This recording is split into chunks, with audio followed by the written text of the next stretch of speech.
नमस्कार, मैं हूं आपके साथ रविक्षा शर्मा और आप देख रहे हैं नव बिहार 24 न्यूज। चलिए रुक करेंगे आज की मुख्य खबर की ओर। पूर्णिया जिले के रजीगंज पंचायत अंतर्गत टेटगामा गांव में अंधविश्वास की चपेट में आई दिल दहला देने वाली घटना ने पूरे इलाके को झकझोर दिया है। डायन के शक में 5 लोगों को पहले पीटा गया, फिर पेट्रोल छिड़क कर जिंदा जला दिया गया। घटना की सूचना मिलते ही जिला प्रशासन और पुलिस महकमे में हड़कंप मच गया।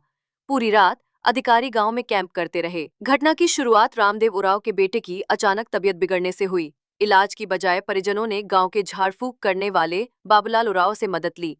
इलाज के अभाव में बच्चे की मौत हो गई। इसी के बाद गांव में बाबूलाल उरांव और उनके परिवार पर डायन विद्या का आरोप लगाकर हिंसक फरमान सुनाया गया। रविवार रात करीब 9 बजे गांव में हुई पंचायती बैठक में 150 लोग शामिल हुए। गांव के एक मरड़ ने भीड़ के सामने तालिबानी स्टाइल में सजा का ऐलान किया।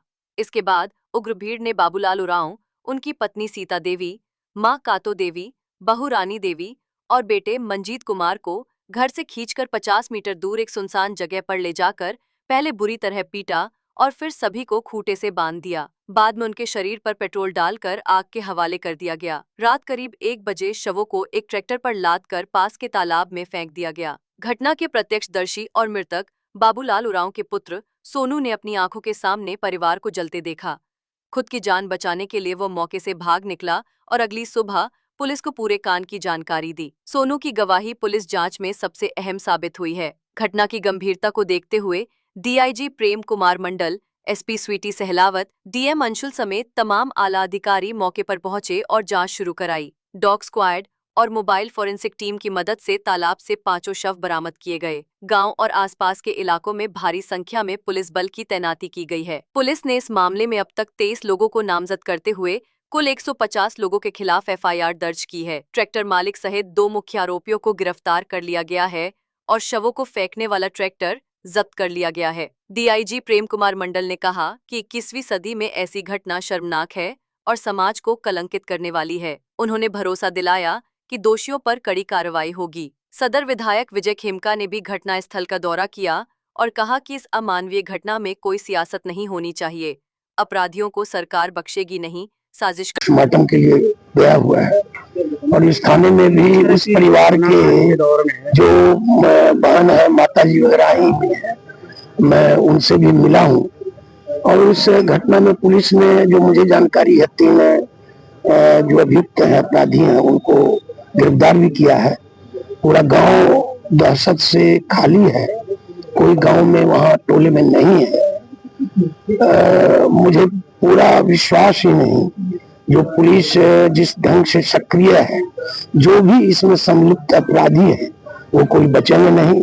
सबको पुलिस काल कोठरी में डालेगी और कोई अगर इसमें साजिश करता भी है तो वो भी नहीं बचेंगे। जिस तरह की मुझे घटना स्थल पर और रानी पतराने पर जो जानकारी मिली कि उसमें जो ट्रैक्टर और ट्रैक्टर मालिक है वो बगल के गांव का है, तो कोई भी ऐसा जो साजिश करता होगा वो बचेगा नहीं और इस परिवार को आज वापस तो नहीं लाया जा सकता है, लेकिन इस परिवार को निश्चित रूप में न्याय प्राप्त होगा। तेजस्वी यादव ने कहा है कि ये निर्मम हत्या हुई है पूर्णिया में और सरकार फेल है। देखिए, लोग उनके पिताजी के काल को खूब अच्छी तरह जानते हैं और उनको भी खूब अच्छी तरह पहचानते हैं।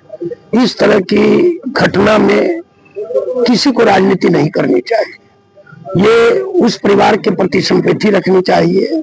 जो पीड़ित परिवार है, आज इसके यहाँ क्या गुजर रहा है, इसके और लोगों को ध्यान देना चाहिए, सोचना चाहिए।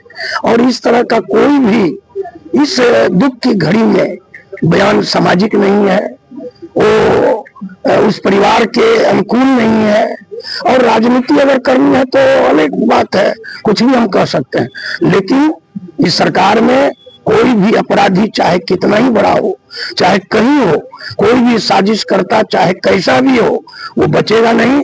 पुलिस प्रशासन, पुलिस इस घटना का पूर्णतः उद्भेदन करेगी और शीघ्र ही जो भी इसमें संलिप्त है और साजिश करता है वो काल कोठरी के अंदर रहे। कहीं ना कहीं ये अंधविश्वास और निरक्षरता एक ये बड़ी वजह बन रही है इस तरह की घटना। देखिए, सरकार साक्षरता की दिशा में काफी काम कर रही है।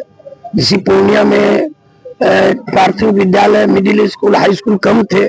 आज शिक्षा के क्षेत्र में ऐसा कोई पंचायत नहीं है जहां उच्च विद्यालय +2 नहीं है। सरकार का इसके प्रति जन जागरण का कार्य नहीं होता है। आज यहाँ मेडिकल कॉलेज है, इंजीनियरिंग कॉलेज है, एग्रीकल्चर कॉलेज, पूर्णिया में शिक्षा के क्षेत्र में हर चीज है। लेकिन जो आपने कहा, निश्चित रूप में ये जगने की और जगाने की चीज है। अंधविश्वास में कोई नहीं रहे और किसी भ्रम में भी कोई नहीं रहे। जो अगर कहीं कोई चीज है, अगर बीमार है तो उसका सही जाकर के इलाज करवावे। इलाज की व्यवस्था है। तो आपके माध्यम से हम इतना जरूर कहेंगे कि अंधविश्वास का अब समय भी नहीं है। काफी लोग जागरूक भी हो गए हैं, शिक्षित भी हो गए हैं, लेकिन और भी जागरूक होने की जरूरत है। में 5 लोगों की हत्या कर दी है डायन के आरोप में। सचमुच में ये विभत्स घटना है। 21वीं सदी में ऐसा हो सकता है, कोई भरोसा नहीं करेगा। घटना हुई है रामदूर महतो के परिवार का एक बच्चा बीमार था, उसको ठीक कराने के लिए इन लोगों पे दबाव डाला। जब वो ठीक नहीं हुई तो इनको 5 लोगों को वहीं पे मार दिया गया, बोरा में बांध के। मॉर्निंग में एक आदमी है जो भी अरेस्ट हुआ, उसके ट्रैक्टर से बुला के उसको ले जाके जलकुंडी में फेंक दिया गया। तो 2 मेन एक्यूज पकड़े गए हैं और एक ट्रैक्टर मालिक भी पकड़ा गया, उसका ट्रैक्टर जब्त है। अभी रात में हम लोग विशेष छापामारी में जा रहे हैं और उम्मीद है कि जल्दी ही परिवार के जो भी लोग हैं सब अरेस्ट होंगे। कितने लोग थे? अभी प्रोसेस में है। वहाँ पे घटना पे 40 से 50 लोग थे। घटना के स्थल पर 40 से 50 लोग थे। एक आई विटनेस हमारे साथ में है जो उसी परिवार का बच्चा है। तो अभी हम सब लोगों ने उसका बयान दिया है। ठीक है, डायन के आरोप में बिल्कुल सही कह रहे हैं। मैंने बोला कि इतना विभत्स है, ये शर्मनाक है सोसाइटी के लिए कि आज इस 21वीं शताब्दी में भी लोग डायन की बात करते हैं। ये शर्मनाक है हम लोग। कड़ी कार्रवाई होगी, इसमें कोई शिक नहीं।